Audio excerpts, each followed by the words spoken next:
Hello friends, I am Anand Joshi from Mechanical Engineering Department of KLS VDIT Halyad, handling design of machine elements 2 subject.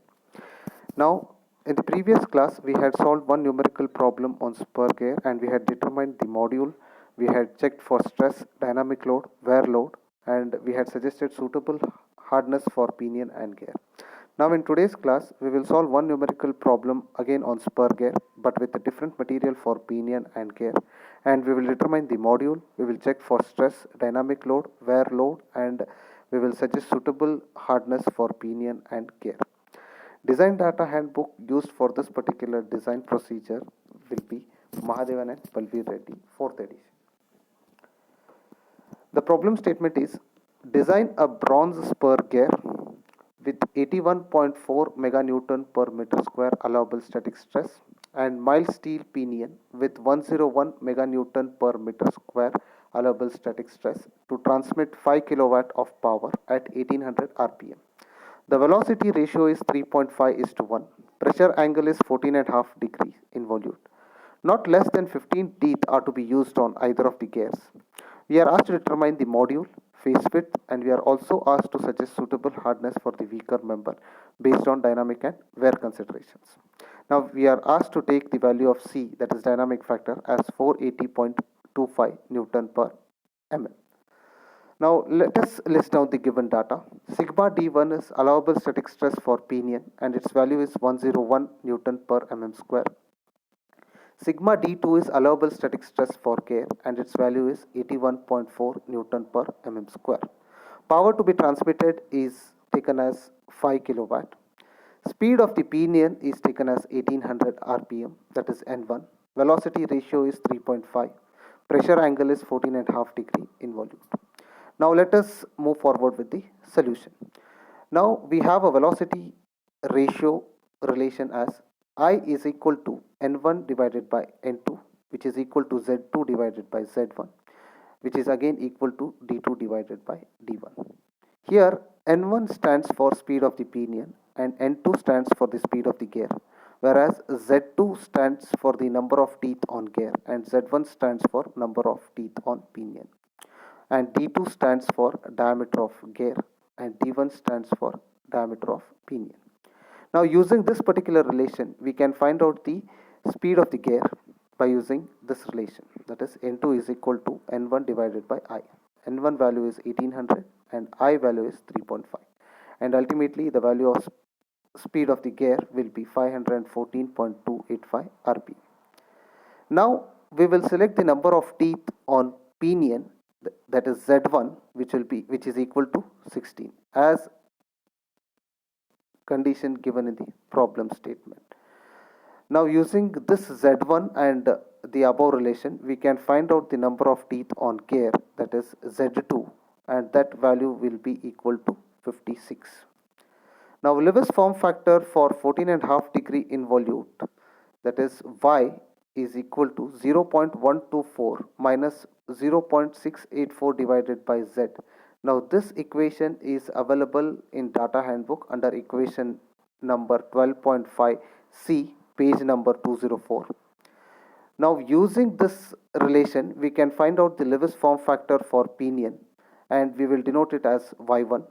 So Y1 will be equal to 0.124 minus 0.684 divided by Z1, and we will substitute the value of Z1 as 16, and ultimately we will get the value of Y1 as 0.08125, and we will find out the Lewis form factor for gear and we will designate it as Y2. So Y2 will be equal to 0.124 minus 0.684 divided by Z2. Here we will substitute the value of Z2 as 56, and ultimately the value of Lewis form factor for gear Y2 will be equal to 0.11179. The next step is to find out the weaker member. Now this particular table will help us to find out the weaker member between pinion and gear. Now we will use the product of allowable static stress and Lewis form factor for both pinion and gear in order to find out the weaker member. Now the product of allowable static stress and Lewis form factor is calculated for both pinion and gear, and whichever value will be less, and that particular value will be considered as a weaker member. Now in this particular case, pinion is weaker and its value is 8.206 as compared to gear, which is more than 8.206, that is 9.1. So therefore pinion is weaker and design should be based on pinion. Now coming over to the next step, that is design. In design, first step is to find out the tangential tooth load, which is equal to Ft. Ft is equal to 1000 P into Cs divided by V. Now this equation is available in the data handbook under equation number 12.7a in page number 205, where P stands for power in kilowatt. Cs is service factor, which is again available from the data handbook table number 12.8 page number 235. For medium shocks and the operation range of 8 to 10 hours per day, CS value can be taken as 1.5. After this, we will calculate the velocity with respect to pinion, and the relation for calculating the velocity is pi d1 n1 divided by 60 into 1000. Now d1 is taken in terms of mz, so d1 is substituted as mz1 and the velocity is calculated, and the value of velocity will be in terms of module, which comes around 1.5079 times module, and its unit will be meter per second. Remember, here the velocity is in terms of module m. Now substitute these values in the tangential tooth load equation. We will get equation number 1, that is 4973.80 divided by m. Call it as equation 1. Now we will find out the tangential tooth load again by using the Lewis equation, which is again available in the data handbook under equation number 12.5a, page number 204, where sigma d is allowable static stress and its unit will be Newton per mm square. Cv is velocity factor, b is phase width, y is Lewis form factor, m is module. Now here phase width is taken as 10 times module. Now there is a range for selection of phase width, which is in the range of 9.5 times module to 12.5 times module, which is available in the data handbook under equation number 12.5 F in page number 205. Now as the design is based on pinion, the above equation or the previous equation should be written with respect to pinion. So it will be rearranged in the form as Ft1 equal to pi into sigma d1 into Cv into b into y1 into m. Now substituting the values in the above equation, we will get tangential load as 257.80 m square Cv, and we will name it as equation number 2. Now we will equate the equations number 1 and 2. When we equate these equations 1 and 2, and after doing simplification, we will get equation 3, which is m cube Cv, which will be equal to 19.29. Now here Cv is velocity factor. Considering for ordinary cut gear, Bart's formula from data handbook, the Cv value or the velocity factor equation is 3.05 divided by 3.05 plus V, which is available under the equation number 12.6a. Now in order to find out the module, we will carry out some iterations or trials.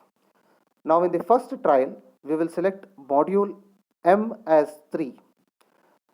Now we will substitute this value of m in velocity equation, and we will find out the velocity, which comes around 4.5237 meter per second. And again we will substitute this velocity in velocity factor equation, and we will get this velocity factor Cv as 0.402. Now substituting this in equation 3, the value what we get on the LHS is less than the RHS. So this is not suitable. We cannot use module 3 for our design consideration. So we'll go ahead with the next trial, that is we will select module m is equal to 4. Now in velocity equation we will substitute the value of m as 4 and we will find out velocity, which comes around 6.0316 meter per second, and we will substitute this velocity in velocity factor equation CV, and we will get the CV value as 0.335. Now from equation 3 and substituting these values of velocity and CV in equation 3, we will get the value on LHS as 21.49 as compared to RHS. Now here we can clearly see the value of LHS is greater than the value of RHS. So therefore the selection of module m is equal to 4 is suitable. We can select this value of module for our design. Now let us check for stress. First we will check the allowable stress. Allowable stress is calculated using this particular relation, sigma d1 into CV. Sigma d1 value is 101 and CV value is 0.335. The value of allowable stress what we get is 33.835 Newton per mm square. After this we will find out induced stress.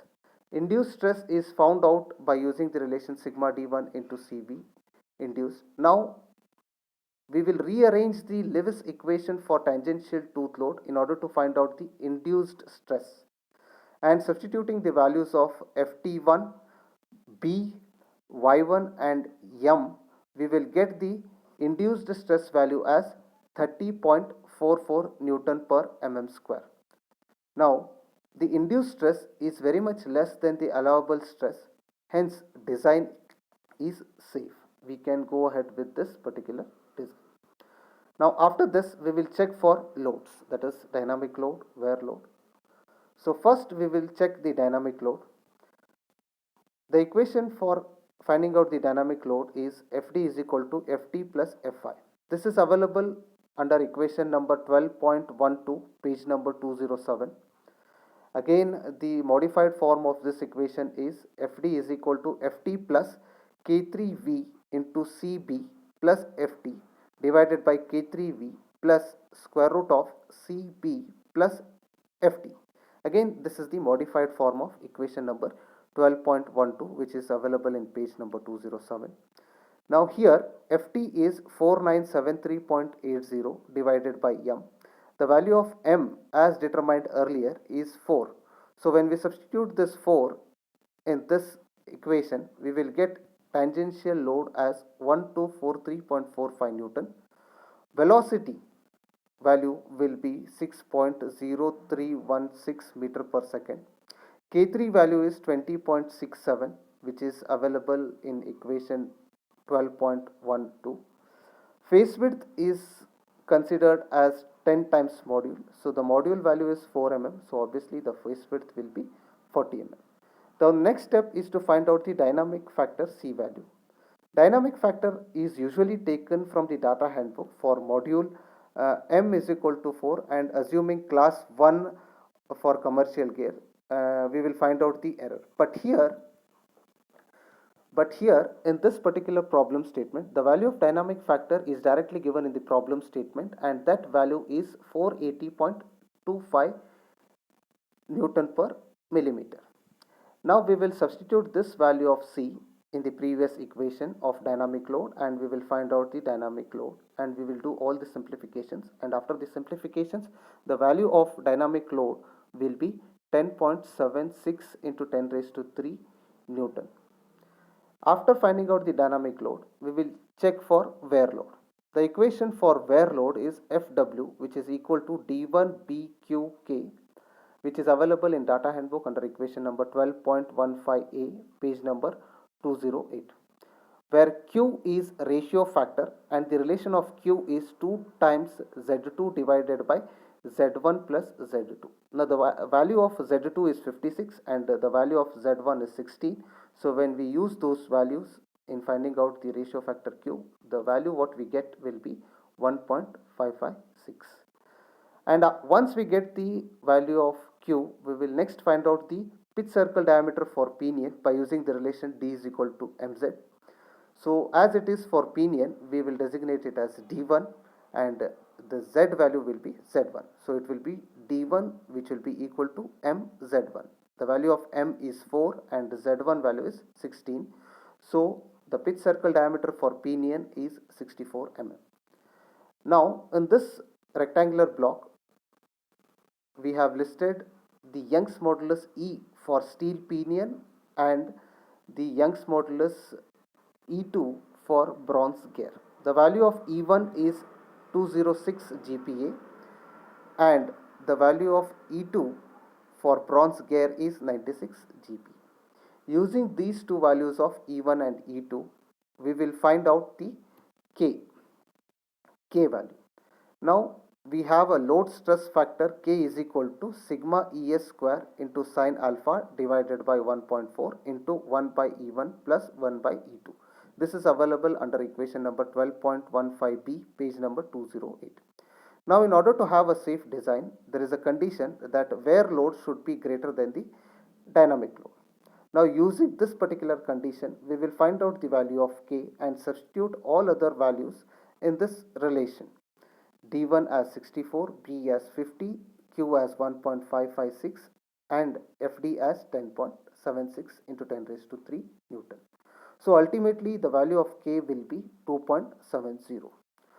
So using this K value in the above equation, that is load stress factor equation, we will find out sigma ES, and the value of sigma ES what we will get after doing simplification will be 994.28 Newton per mm square. Now this sigma ES is nothing but surface endurance limit for gear pair.